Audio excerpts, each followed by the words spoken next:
के अस्त होने का समय हो गया और चांद के निकलने का। तभी सूरज चांद से कहता है, भाई एक बात बताओ, जब भी तुम आते हो तो तुमको आदर सम्मान देकर कोई प्रणाम या जल क्यों नहीं चढ़ाते? ऐसा बिल्कुल भी नहीं है। भाई मुझे भी सब प्रणाम करते हैं। सूरज बोला, मैं जब भी उदय होता हूँ तो पूरी दुनिया सूर्य नमस्कार और जल चढ़ाकर मेरा सम्मान करते हैं, लेकिन मैंने आज तक किसी को भी तुम्हारा स्वागत करते हुए नहीं देखा। चांद और सूरज के वार्तालाप को गोपालपुर के निवासी सुन रहे थे, क्योंकि वह उसी गांव के ऊपर ही बातचीत कर रहे थे।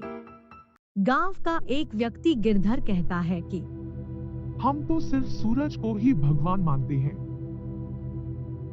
चांद को तो हम लोग कुछ नहीं मानते। एक महिला बोली, नहीं, ऐसी कोई बात नहीं है। चांद भी हमारे लिए भगवान समान है। चांद भी हमें रोशनी देती है और उनका भी सब आदर करते हैं। गिरधर बोला, सूरज तो हमें रोशनी और धूप देते हैं, चांद हमें क्या देता है? कुछ भी नहीं।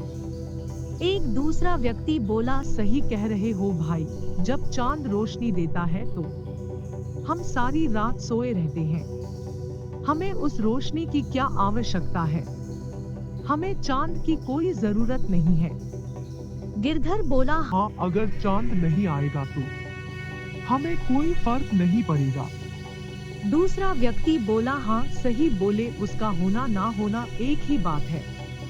तब औरत बोली, तुम क्यों भूल रहे हो कि करवा चौथ के दिन चांद को देखकर हम लोग पुरुषों की लंबी जीवन की प्रार्थना करते हैं। गिरधर बोला, लेकिन शुरुआत तो सूर्य भगवान के पूजा से ही होती है। सूरज और चांद दोनों गांव वाले की वार्तालाप सुन रहे थे। सूरज तो गांव वालों की बातें सुनकर बहुत खुश हुआ। चांद के मुंह पर उदासी छा गई। सूरज चांद से कहता है, देखा, गोपालपुर के लोग भी मुझे अपना भगवान मानते हैं। उनकी नजरों में तुम्हारी कोई अहमियत नहीं है। तब चांद बोला, लेकिन मैं भी तो इनको रोशनी देता हूँ। अगर मैं ना रहूं तो इनका जीवन अस्त व्यस्त हो जाएगा। सूरज बोला, यह तुम्हारी तो गलत फहमी है। इन लोगों को तुम्हारी कोई जरूरत नहीं है। चांद बोला, अगर मेरी जरूरत किसी को नहीं है तो मैं आज के बाद आऊंगा ही नहीं। इसके बाद चांद वहां से चला जाता है और उसके जाते ही सारे गांव में अंधेरा छा जाता है। वैसे तो आसमान में सितारे दिखते हैं, लेकिन उनकी रोशनी ना के बराबर रहती है। अंधेरा इतना ज्यादा होता है कि किसी को भी कुछ दिखाई नहीं देता है। गोपालपुर में खेती के बुवाई का समय शुरू हो गया था, जिसके कारण किसानों को भोर में ही उठकर खेतों में जाना होता है।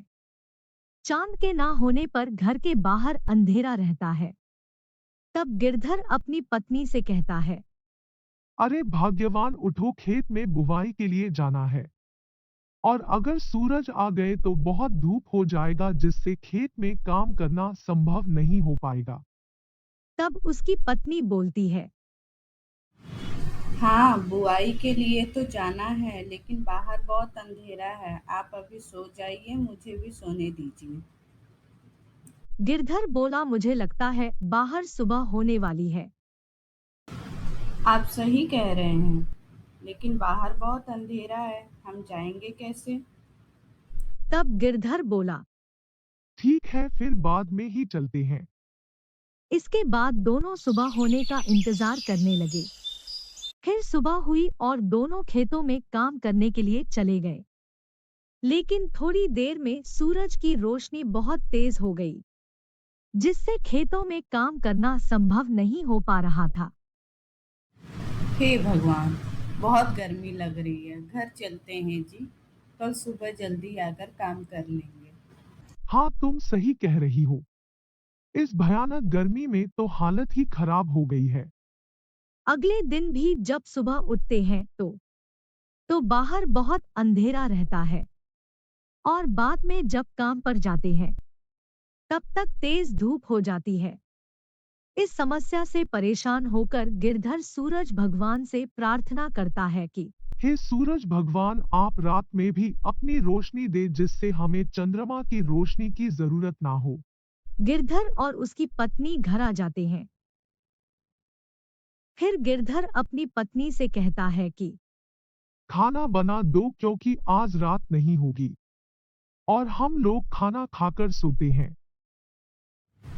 लेकिन अभी तो 3 है जी, अभी से ही खाना बना दूं?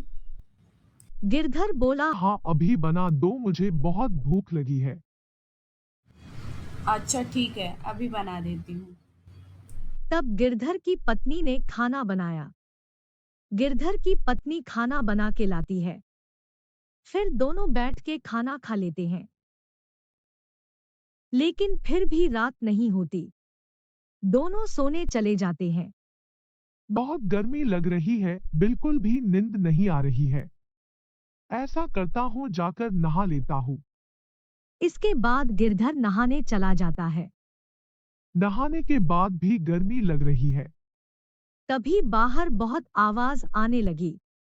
गिरधर और उसकी पत्नी बाहर निकल के देखते हैं तो सुरेश का बेटा टीटू बेहोश पड़ा हुआ है। सुरेश रो रहा था। गिरधर की पत्नी ने तुरंत उसके ऊपर पानी छिड़का। फिर उसको होश आ गया। गिरधर बोला, लगता है दिन रात धूप लगने की वजह से यह बेहोश हो गया। फिर गिरधर और उसकी पत्नी सोने चले गए। लेकिन अत्यधिक गर्मी होने के कारण दोनों को नींद नहीं आ रही थी। लोगों की सारी रात ऐसी ही कट जाया करती है। इतनी गर्मी में तो हम लोग मर ही जाएंगे। सूरज ढल जाता तो हम लोग चैन से सो पाते। गिरधर बोला, चुप रहो, तुम थोड़ी सी गर्मी सहन नहीं कर सकती। ऐसे ही एक हफ्ता गुजर जाता है और गोपालपुर के लोग सो नहीं पाते हैं और देखते ही देखते सब बीमार होने लगे। यह सब तुम्हारे कारण ही हुआ है। ना तुम चांद का अपमान करते, ना वह यहाँ से जाते। तब गिरधर बाहर जाता है और फिर सूरज देवता से प्रार्थना करता है। हे सूरज, अब आप केवल दिन में ही रहिए क्योंकि रात में हम आपकी गर्मी बर्दाश्त नहीं कर पा रहे हैं। रात में हमें चांद की ही जरूरत है।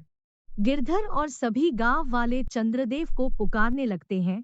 चंद्रदेव, हमें आपकी भी जरूरत है। जितना कि सूरज की हमें माफ कर दीजिए। जहां दिन सूरज के बिना अधूरा है, उसी प्रकार रात भी आपके बिना अधूरी है। इसलिए हम आपकी भी उसी प्रकार पूजा करेंगे जिस प्रकार हम सूरज देव की करते हैं। तभी चांद बोले, ठीक है, रात में रोशनी देने के लिए हम फिर से उपस्थित हो जाएंगे।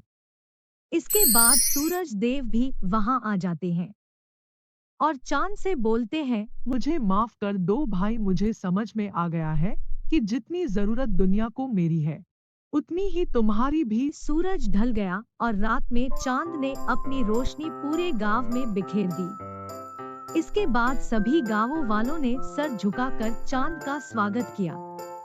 सभी गांव वाले पूरे एक हफ्ते बाद चैन की नींद सोए। Please like and subscribe my channel.